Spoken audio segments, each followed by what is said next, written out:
업종 공략 업앤다운 이데일리맵의 오현진 팀장과 이야기 나눠보겠습니다. 어서 오십시오. 네, 안녕하세요. 자, 오늘 상승이 기대되는 업종 화면으로 만나보겠습니다. 오늘장 상승 예상 업종 IT 시장 비메모리가 이끈다. 비메모리 반도체주 꼽아주셨습니다.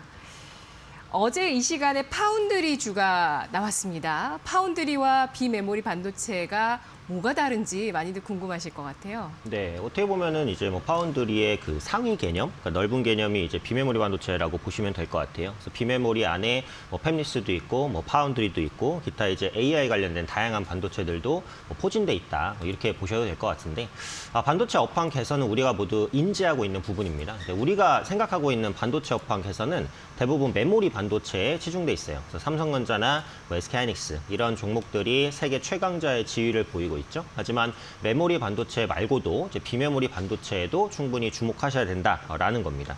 4차 산업부로 나아가는 과정에서 반도체도 지능화가 필요하고 이걸 가능하게 해줄 수 있는 것이 비메모리, 이제 또 다른 말로는 뭐 시스템 반도체다. 네, 이렇게 이제 볼 수 있는데요. 연산이라든지 뭐 논리 이런 것들이 가능하기 때문에 이제 앞으로 이제 장착될 여러 가지 부품들, 뭐 스마트 팩토리라든지 뭐 AI, 그다음에 뭐 자율주행, 사물 인터넷 이런 부분들에 비메모리 반도체에 대한 수요가 말 그대로 폭증할 것이다. 이렇게 이제 보고 있습니다. 또 메모리 반도체 대비해서 업황에 대한 민감도가 좀 낮은 편이에요. 그러다 보니까 비메모리 반도체 업체는 실적 안정성이 이제 메모리 업체보다는 조금 더 높을 수 있다라고도 볼 수 있고, 진입 장벽도 높기 때문에 진입 장벽을 한 번만 잘 구축하면 경쟁 업체와의 경쟁에서도 좀 우위를 점할 수 있다라고 보고 있습니다. 메모리 반도체와 비메모리 반도체 차이를 보면 이제 비메모리는 그 다품종 소량 생산, 그러니까 그에 맞는 생산이 좀 주문 제작 같은 생산이 중요하다라고 볼 수 있고요.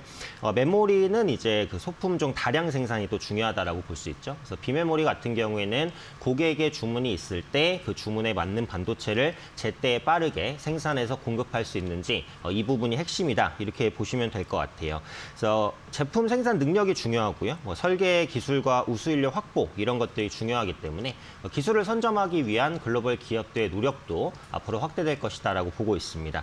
또 비메모리 반도체 시장은 그 분업화라든지 협업 이런 것들이 중요해요. 그래서 메모리 반도체는 한두 개의 대형 기업이 대량 생산을 이어가는 체제였다면 비메모리 같은 경우에는 여러 업체가 이제 협업해서 물량을 생산하는 그런 구조가 될 것으로 보입니다. 그래서 앞서 말씀해 주셨던 반도체 설계를 담당하는 팹리스 그리고 설계대로 제작하는 파운드리 업체의 재평가가 기대가 된다라고 보시면 되겠고, 비메모리 반도체 시장을 주목해야 되는 사실 가장 큰 이유는 시장 규모 때문입니다. 그러니까 메모리 반도체 대비 지금만 해도 2배 이상의 규모를 형성하고 있고요. 앞으로는 4배 이상까지의 규모로 큰 성장을 보일 것으로 생각하고 있어요. 그래서 이제 성장이 막 시작되는 분야다라고 보시면 되겠고, 지금 글로벌 비메모리 반도체 시장은 인텔을 비롯한 미국 기업이 세계 시장 점유율의 60% 이상을 장악하고 있습니다. 한국 기업의 점유율은 미미하죠. 그러니까 이걸 반대로 말하면 그만큼 점유율을 확대해 나갈 범위가 크다라는 겁니다. 그래서 삼성전자라든지 SK하이닉스 이런 기업도 비메모리에 관련된 드라이브를 본격적으로 걸고 있다라고 보기 때문에 이제는 비메모리 관련주에 대한 관심도 충분히 필요한 시기다. 이렇게 판단하고 있습니다. 네, 뭐 이렇게 5분도 안 되는 시간에 이렇게 깔끔하게 또 비메모리 반도체에 대해서 정리를 싹 해주셨습니다. 네, 우리가 이제 잘 알고 있는 삼성전자 하면 이제 메모리 반도체 D램을 생각하는데 이제는 앞으로 비메모리 반도체라는 분야에서 삼성전자의 점유율이 커질 것이라는 점에 대해서 성장세 기대가 나오고 있고요. 이 비메모리 반도체 아래에는 설계와 개발을 주로 하는 팹리스가 있고 또 위탁 생산을 하고 있는 파운드리가 있습니다. 자, 비메모리 반도체 안에서 또 어떤 종목을 잠시 후에 골라주실지 일단 시장의 성장세에 따라서 또 상승 예상되고 있다는 점 확인을 해봤고요. 그렇다면 오늘장 하락이 예상되는 업종은 어떤 쪽일지 화면으로 보겠습니다. 오늘장 하락 예상 업종은 바로 코로나 수혜 모멘텀이 약화되고 있는 재택근무 관련주입니다. 네, 뭐 진단키트주의 하락 추세 초반때 제가 이제 마감 시황할 때 또 한 전문가님이 굉장히 잘 짚어주셨던 분 어제 만나뵈서 네네. 그때 진짜 너무 잘해주셨다고 어제도 네네. 한번 또 말씀을 드렸는데 뭐 이렇게 이제 코로나가 확산되면서 좀 굉장히 큰 이 모멘텀을 받고 올라갔던 종목들이 좀 많이 하락 추세를 접어들었네요. 그렇죠. 그래서 네. 지금은 뭐 코로나 수혜주는 다 조심해야 된다. 이렇게 이제 보시는 게 맞을 것 치료제, 같아요. 백신까지도요? 아니요. 백신 같은 경우에는 네. 재반 등을 보일 가능성이 높은데 이제 진단키트 앞서 말씀해 주셨던 부분이라든지 지금 말씀드리는 뭐 재택근무 관련주라든지 이런 종목군들에서는 수급이 계속 빠져나갈 수밖에 없다라고 보고 있어요. 그래서 백신을 제외한 코로나에 대한 직접적인 수혜주는 전부 다 주의하실 필요가 있다라고 보고 있고요. 알서포트라든지 뭐 효성 ITX 이런 종목들의 이제 차익 실현 매물이 출회됩니다. 대표적인 재택근무 수혜주로 좀 평가받았던 종목이다 이렇게 보시면 되겠고요. 물론 재택근무 시장 자체는 앞으로도 성장을 보일 거예요. 그래서 글로벌 뭐 원격 제어라든지 모니터링 시장 규모 추이를 보면 매년 꾸준한 우상향 성장세를 보이고 있습니다. 그래서 코로나19를 계기로 해서 이제 재택근무 보편화가 코로나19 이후에도 추진될 가능성이 높다. 이제 이렇게 보시면 될 것 같아요. 그래서 올해 글로벌 원격 제어 모니터링 시장 규모는 567억 달러 정도가 전망이 되고요. 국내뿐만 아니라 이제 해외에서도 이런 원격 근무가 일반적인 근무 형태로 자리 잡는 모습이다라고 보시면 되겠습니다. 그래서 이번 코로나19가 아까 말씀드린 대로 재택근무 보편화의 좀 계기가 될 수 있다 이렇게 보시면 되겠고 또 아직까지도 이제 대형주 쏠림 현상이 있잖아요. 그러다 보니까 이런 개별주에서 수급이 더 빠르게 좀 이탈되는 그런 모습들이 나타나고 있다라고 볼 수 있고요. 다만 현재 유동성 장세에서 이제 시장의 수급 흐름 추적이 좀 중요하죠.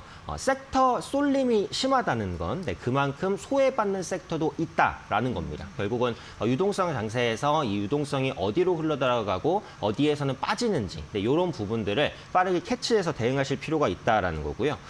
만약에 앞으로 이제 재택근무 관련주가 재부각이 된다면 이제 최대 수혜주로 볼 수 있는 게 아까 말씀드렸던 아시아 1위 원격 제어 업체인 이제 알서포트예요. 그래서 코로나19가 오히려 이제 종착되고 마무리가 될 때 재택근무가 글로벌 대세로 자리 잡으면서 알서포트 같은 기업의 고성장이 좀 기대가 됩니다. 근데 지금 같은 경우에는 코로나19 수혜주들의 전반적으로 이제 수급이 빠져나가는 상황이기 때문에 앞으로 최소한 이제 올해 초 정도까지는 알서포트를 포함한 재택근무 관련된 종목군들이 약세를 보일 수 있기 때문에 나중에 관심 가진다고 하더라도 지금은 분명히 주의해야 될 구간이다 판단하고 있습니다.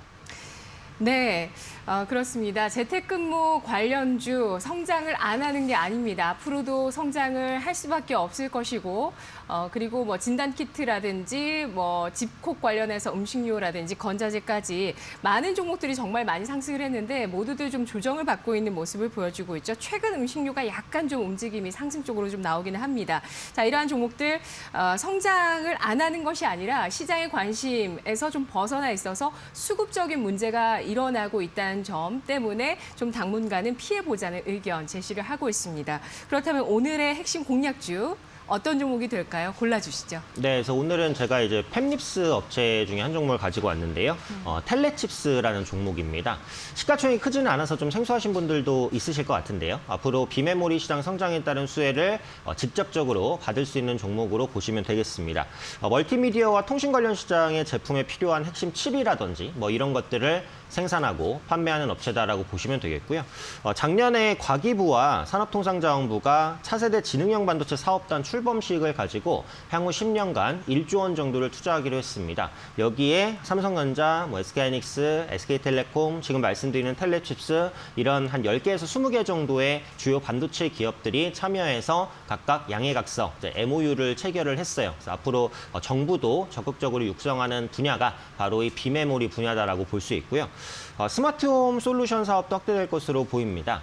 4차 산업 중에서 저는 개인적으로 가장 빨리 성장을 하는 게 홈 IoT라고 생각해요. 그러니까 집안에서 뭐 핸드폰으로 뭐 냉장고, 세탁기 이런 것들을 조정하고 그들끼리 이제 신호를 주고 받으면서 자동으로 이제 가전들이 작동되는 이게 이제 스마트홈 시장인데 텔레칩스가 현재 스마트홈 시장 사업도 영위하고 있습니다. 지금은 전체 매출 중에서 차지하는 비중이 5%가 안 되는데요. 앞으로 이 스마트홈 관련된 매출 비중이 크게 늘어날 가능성이 높기 때문에 이 부분도 참고해 보시면 좋을 것 같고요.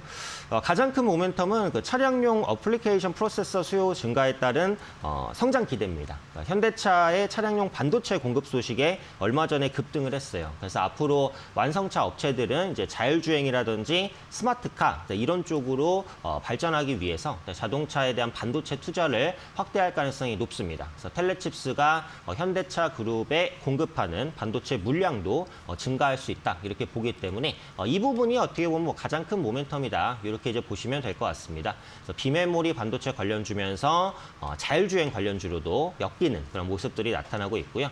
차트를 한번 보겠습니다. 그래서 얼마 전에 급등이 사실 한 번 더 나왔어요. 그래서 가격 부담이 약간 생겼는데 어제 조정을 받았기 때문에 눌림은 나왔고 재반등을 시도할 만한 위치다 이렇게 판단을 하고 있습니다. 그래서 전고점 돌파가 궁극적으로는 가능할 것이다 이렇게 판단을 하고 있고요. 16,000원 초반대에서는 매수 가능하다고 보겠고요. 목표가는 전고점을 한번 뚫어낼 수 있는 가격인 한 2만 원 정도까지 그리고 손절가는 한 14,500원 정도 여유 있게 한번 설정해 보도록 하겠습니다. 네. 자, 이거 한 가지 좀 여쭤볼까요? 텔립시스가 어제 장 마감 이후에 200억 원 규모의 전환사채를 발행하기로 결정을 했습니다. 이제 총 발행 주식 수를 봐야 되는 게 이제 이런 부분이 상장됐을 때 좀 어떻게 이제 수급적인 물량적인 부담, 주가 가치 희석의 가능성이 있지 않을까라는 부분이 될 텐데 네네. 전환사채 발행 주식은 115만 주 정도 되네요. 물량이 뭐 크다고는 볼 수 없는 건가요? 지금은 사실 이제 전환사채 같은 경우에는 성장 기업들이 발행을 하게 됐을 때는 그 물량을 바탕으로 해서 이제 조금 더 투자에 대한 드라이브를 걸 수 있다라는 측면으로 해석될 수 있기 때문에 호재인가요? 그러니까 호재까지는 아니고요. 근데 전환사채에 대한 부담이 그렇게까지는 크진 않다라고 보고 있어요. 그래서 앞으로 성장하는 종목군들의 전환사채 발행이라든지 뭐 유상증자 이런 부분들은 어느 정도 이어질 수 있는데 성장 기대감이 그것보다 그러니까 희석에 대한 부분보다 높다면 충분히 이겨내고 상승할 수 있다라고 보기 때문에 전환사채 발행 물량 자체를 너무 큰 악재로 생각하지는 않으셔도 되지 않을까 생각됩니다. 네, 알겠습니다. 자, 텔레칩스 어제 6% 정도 조정을 받았는데요. 매수의 기회로 활용하면서 목표 주가를 2만 원, 손절가를 14,500원으로 설정해 주셨습니다. 오늘장 IT 시장의 성장을 이끌고 있는 비메모리 반도체 관련주 주목을 해보시고요. 재택근무 관련주는 코로나 수혜주 모멘텀이 약화되고 있다는 점에서 당분간 하락을 예상하고 있습니다. 오늘장의 핵심 공략주는 바로 차량용 AP 수요 증가에 따라서 성장이 기대되고 있는 홈 IoT와 또 차량용 반도체 관련주 텔레칩스 알아봤습니다. 저희 프로그램의 투자 정보 잘 활용해 보시고요. 또 투자 판단에 대한 결과는 시청자 여러분의 몫이라는 점을 다시 한번 강조해 드리겠습니다. 팀장님, 오늘 분석 잘 들었습니다. 감사합니다. 고맙습니다.